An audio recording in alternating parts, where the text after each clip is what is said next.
Hello there, beautiful people. Welcome back to the channel.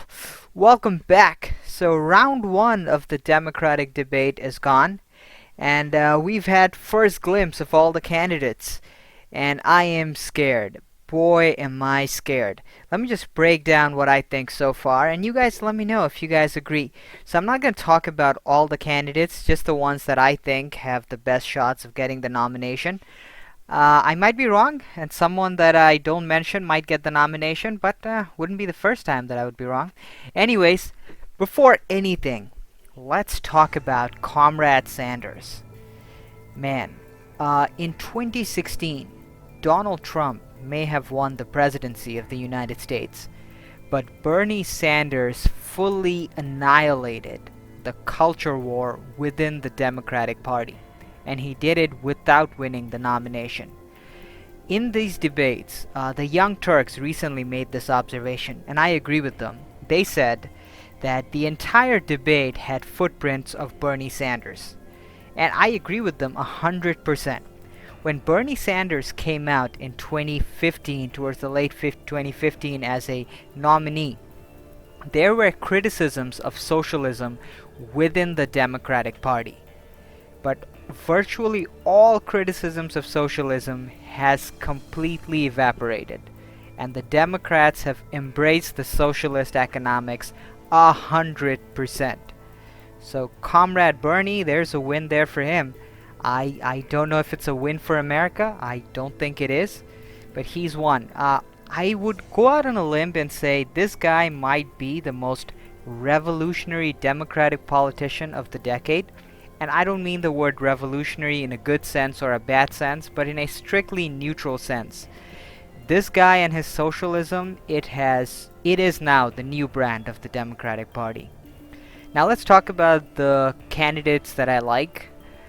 Tulsi Gabbard, I like her very much. The reason why I like her is that she's refrained from playing identity politics, which I absolutely like. I hate identity politics, and Tulsi Gabbard, as of right now, has stayed away from it. Her foreign policy I like. She is against any form of US intervention overseas. She doesn't want to put American soldiers at risk. I agree with that, and I would want to add on to that, the United States can't afford any foreign intervention. We cannot afford to go to war against no one. We are broke, and of course, let's not risk American lives over anything. So I like her foreign policy. Economics-wise, she is very close to Bernie Sanders. All of Bernie Sanders' economic policy, I think she's in agreement with. We don't really know too much detail of what she believes because the Democratic establishment doesn't really give her much attention. I don't think the Democratic establishment like her. I don't exactly know why. She scores pretty high on the intersectionality index, but once again, I guess if you refuse to play identity politics, you're not going to go far in the Democratic camp. And along the same vein of thought, Andrew Yang, I like him. He seems like a reasonable guy. His economics, I am absolutely terrified of. The UBI, giving each American a minimum amount of money from the government. Oh my god, what a bad idea. But so far, given the interactions he's made with everyone, I think he's flexible on that. I think he's reasonable, or maybe I don't know, but the UBI thing is an absolute deal breaker for me. His economics really messed up. He is close to Bernie Sanders in economics. Him and Bernie Sanders sort of differ on the exact avenue of socialism that they want to engage in, but it's giving people free money. But the guy is a decent human being. He seems to interact with people on both sides of the aisle, doesn't seem to be on a mission to divide and conquer America, and also stays away from identity politics. So Andrew Yang, I like him. But that's about it. These are the only two Democrats that I like. Now, this list, we have Kamala Harris, Elizabeth Warren, Cory Booker, Beto O'Rourke, de Blasio, and the Hispanic guy, Julian Castro. These guys are just identity politics on steroids. And identity politics and socialism, that seems to be the thing. That seems to be the only thing that these guys have going on. The only libertarian thing that Kamala Harris so far seems to be on board, well, actually it's not her, all of the Democrats seem to be on board, is the legalization of marijuana. But apart from that, in every other avenue, these guys are for big government.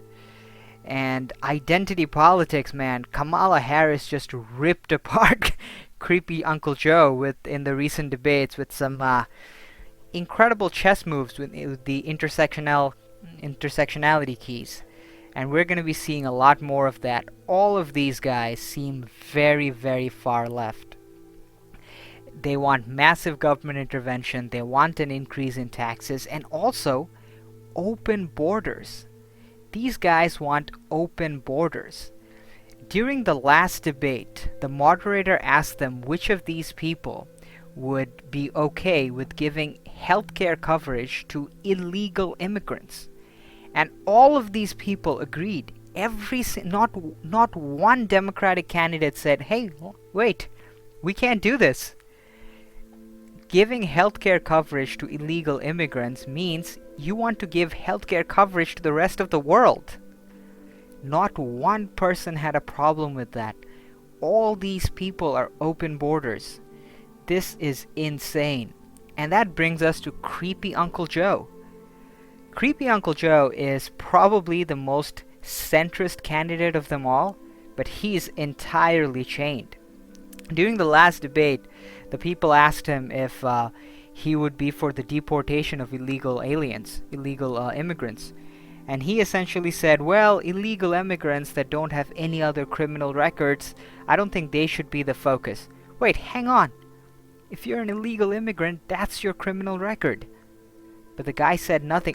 Looking from his idea, I think he was choosing his words very carefully because he doesn't want to piss off the progressives and he doesn't want to isolate the middle America. This creepy Uncle Joe might be the only Democrat who has some inkling as to what middle America still believes.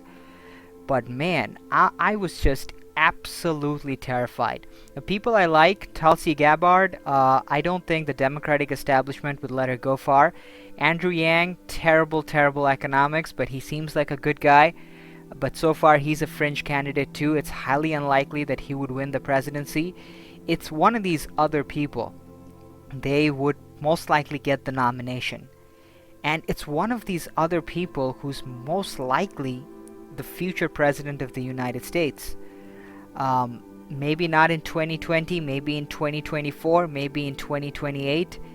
And I am just absolutely terrified at the bizarre identity politics, open border, insane socialism, healthcare for all narrative that these guys are springing.